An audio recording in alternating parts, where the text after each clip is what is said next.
I feel like this has been a kind of somewhat controversial week as far as the PlayStation Showcase not really doing what we wanted to do. There's a new Tears of the Kingdom patch that kind of maybe pissed off some Nintendo fans, and Xbox is kind of looking good right now, to be honest with you. Anyways, we got a full week to go over of gaming news. Let's not waste any time. I'm Christian Cortez. Do me a favor and like the video if you guys enjoy this type of video. Please consider subscribing so you guys can see some more. With that, let's get into our first topic. All right, let's get into Tears of the Kingdom. This has been a pretty spectacular launch for Nintendo. It's pretty much cemented Nintendo as one of the best developers of all time. Zelda team is definitely celebrating. One of the things that isn't being celebrated currently right now is the newest patch that got released for Tears of the Kingdom.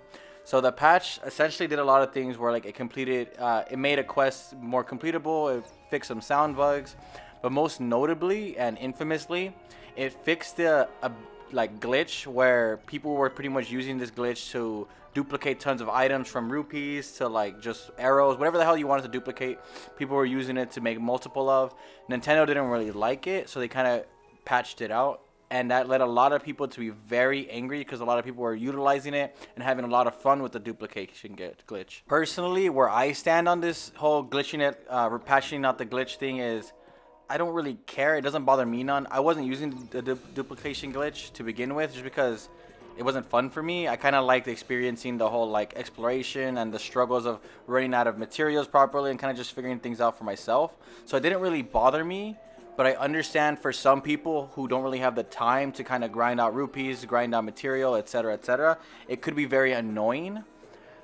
Especially what I thought was kind of ironic was this was the game that Nintendo was pitching as the play however you want type of game. You know, have fun with anything as long as it's in the game. And the duplication glitch was essentially in the game already. So I don't understand there wasn't much of a reason, I think, to really patch it out, except for the fact that Nintendo just didn't like the headlines of, you know, use this duplication glitch to, you know, duplicate X amount of rupees or whatever. So I'm assuming this is just Nintendo being Nintendo, and even though they like to tell you play your games however you want to play the games, really they say just play the games that we envisioned it to be played, and this wasn't in line with Nintendo's vision, and that's just kind of where we're at with it. But personally, for me, it doesn't specifically affect me or bother me, but I can understand how it affects a lot of people. So, I mean, hey, maybe find a new way to break the game. On better news, they did update the GBA application to include the Super Mario Advance series. So now we finally have all the Super Mario Advance all in one place. It's been a good time. Me and my wife played some of it last night, and we really liked it. Obviously, Super Mario World is, in my opinion, the greatest Mario game pretty much to ever exist, 2D and 3D included. It's just such a good time. It's such a classic, and it's so like unforgettable. But I mean, they also have Yoshi's Island, and then they have Super Mario 2. So all of them are great games. Don't have any issues with them. I am still waiting for things like Golden Sun, Fire Emblem. I'm looking for some of the other games that they kind of like promised initially, and I'm wondering what's kind of holding them up with those games. So far they've been giving us great games. I love the games that they've given us, and I don't think GBA's missed yet.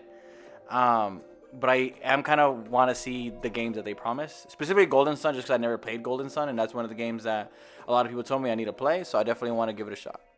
Fun news, this week Nintendo also did an update to the Nintendo 3DS. So for you guys who weren't really there for Nintendo 3DS or weren't really following it, the Nintendo 3DS was a very hackable device, and there's been pretty much a war between like people who are trying to mod their 3DSs and Nintendo, with Nintendo always coming out with new patches to kind of to increase the security so people can't really mod their 3DSs anymore, and the like modding community always keeps working around it. So Nintendo did another update so that people can stop using the 3DS for this, and within a couple of days, the modding team found a way around it. So I feel like it's just funny. I think Nintendo needs to just stop with this whole like trying to patch the 3DS. It is what it is. Just kind of give up on it. But it's very interesting, I thought. All right, moving over to the boys in blue, Team PlayStation. All right, so PlayStation held their showcase, and this is the first showcase in over 2 years. So everyone was excited until we saw the showcase, and I feel like I don't know what it is or what moment specifically everyone kind of realized this wasn't a great showcase.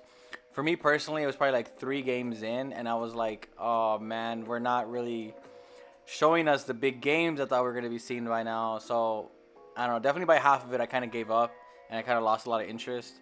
Going back to it, there are some nuggets in it that were really good. But overall, as a complete showcase, it wasn't great.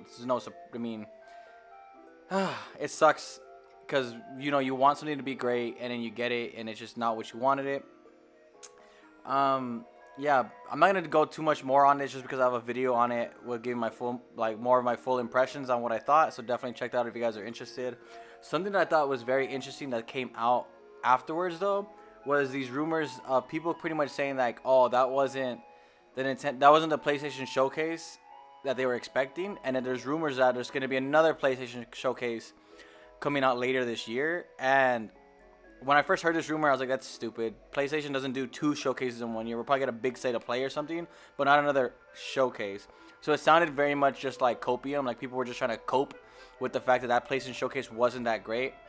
But Tom Henderson, notable insider for PlayStation typically, did mention saying that all the games that were shown at this PlayStation Showcase weren't the games that he's aware of that are like running good in production and running and have things that are ready to be shown. So I was very surprised that they didn't show some of the games that he was very aware of.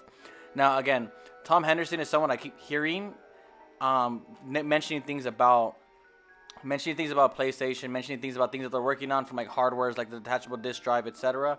And I yet to see any of them come true. So I was very much like, okay, this isn't really like noteworthy. This is probably just like rumor and speculation again, until we saw the Project Q. So Project Q is this Sony PlayStation remote play handheld device that Tom Henderson actually talked about a couple like months ago. It's something that's been like in speculation and rumored, and it's one of those things that you hear and doesn't really sound like it makes sense, and then you see it and it's just silly. It looks like someone at PlayStation was definitely very bored and was just saying like, what can we do in R&D? And I don't know, man. Personally, I'm interested. Not interested in buying it. I'm interested in seeing what the hell happens with this like new Sony quote unquote handheld. But yeah, since Tom Henderson definitely got this thing right, I'm sure there's something to be said about his new rumors that there's more games that he knows that are ready to be shown. Right, after the PlayStation Showcase, there's definitely some like highlights and some controversy that kind of peaked out since then. One of the things that I thought was a highlight and very controversial was this Alan Wake 2 trailer. So the trailer showed us a lot of gameplay, and it looks like a really great game. It looks very terrifying. It's coming out in October, which gets me very excited. The thing that was kind of controversial was the fact that the development team stated that there's not going to be a physical release, and typically you'd normally always see a physical release for these AAA games, and they mentioned that they're not going to have a physical release because the world is kind of moving to a more digital world, so it's like more acceptable for them to just have a digital game, and them keeping it digital is going to help them lower the price to keep it at $60 on console and $50 on PC. So I don't know, do what you will on that. I don't know if I was ever interested in adding Alan Wake 2 physical to my collection to begin with, but I'm sure there's definitely tons of fans that are very upset about this, especially if you're a fighter and someone who preaches the beauty of having physical media. But I mean, we're definitely moving towards a digital age anyways, so I don't know. Let's start getting used to it now, I guess. But it is coming in October, so that is something to get hyped about. Third party definitely carried the majority of this showcase. And Assassin's Creed Mirage finally got gameplay trailer and finally got a release date trailer. And this game looks really good, man. Like, if you're a fan of Assassin's Creed, classic Assassin's Creed, this is looking great. Like, I was seeing this trailer and it just brought me back to having my Xbox 360, loading in that very first Assassin's Creed CD or DVD, and it's just being so fun, so amazing, so breathtaking. And this just had so many callbacks to that original Assassin's Creed, or even Assassin's Creed 2 with Ezio and stuff like that. It was just amazing to see them finally go back to their roots with this. And really where I thought Assassin's Creed kind of shined and made it different was like the stealth mechanics, was the eagle view and stuff like that. So I'm really excited for this. It is coming out October, which means you have Alan Wake 2 and you have Assassin's Creed Mirage coming out in October. October is looking like a pretty great month, you guys. I said October was going to be a pretty great month, and I did not lie. Disgaea 7, Vows of Virtue. It also has a North American release date in October. And I don't know if you're a fan of Disgaea or not, but this is definitely peak strategy RPG. I played Disgaea 4 and 5 and loved it. I missed out on 6 just because at the time I wasn't interested in buying another strategy RPG. But I did hear that it wasn't really that great, and that Disgaea 7 looks to bring everything back to what it's supposed to be and make it as fun as it ever was. And I don't know if I'm going to be picking this one up for sure, just because, again, I still have a couple strategy games like Advanced Warfare to play and stuff like that. But if I have time, then I'll definitely pick this one up. It definitely looks really great, and if you're into strategy RPGs, Disgaea 7 looks like it won't disappoint. From good news to bad news, Gollum. This is a game that's set in the Lord of the Rings world where you play as Gollum, and you kind of like bicker back and forth between Smeagol and Gollum. I don't know, man. This game never looked interesting to me in any kind of way since announcement. But I know there were some Lord of the Rings fans that were like holding out hope that this game would be good. It had a very tumultuous and troublesome development. It got dragged out for years, and it finally got released, and its Metacritic score is abysmal. It's landing at a very low 38 on Metacritic, which is just like, there's sometimes you got to take critics with a little bit of grain of salt, but on this one, when this much people can agree that it is this bad, I don't see a reason why anyone's gonna play it unless it's like morbid curiosity, which, if I'm being honest, I'm kind of curious now to see exactly how bad this game is. Some of the quotes that I heard is that someone said it plays like a very bad PS2 game, and as someone who plays some pretty bad PS2 games, that sounds hilarious. So whenever this game does get discounted to like $2 or $3 or maybe $5, I'm definitely gonna try it out. From bad news to freaking awesome news, Forza Motorsport finally got its like release cover, and they also mentioned that the game is getting ready to showcase again. It's getting ready to show some more gameplay, some more information, which means this game is getting close, you guys. Forza Motorsport looks like an amazing racing game, and right now Xbox needs a game that's gonna like hype them up, and you can always trust that Forza is gonna deliver on everything they're gonna do. Turn 10 is a phenomenal team, and I don't know, when I see the gameplay of this game, it just looks like some very top tier racing. I played Need for Speed Unbound and Gran Turismo 7, and they didn't really satisfy exactly like Forza does. I haven't honestly played Forza since Forza 2, and I really miss Forza, to be honest. So I'm really hoping that Xbox delivers with not just Forza Motorsports 2, but some other games. That way I can go out there and make the reasoning that it's safe to buy at Xbox currently, and I'm thinking Xbox is ready to do that. Alright, well that does it for this video. Let me know down below what you guys think about any of these news topics.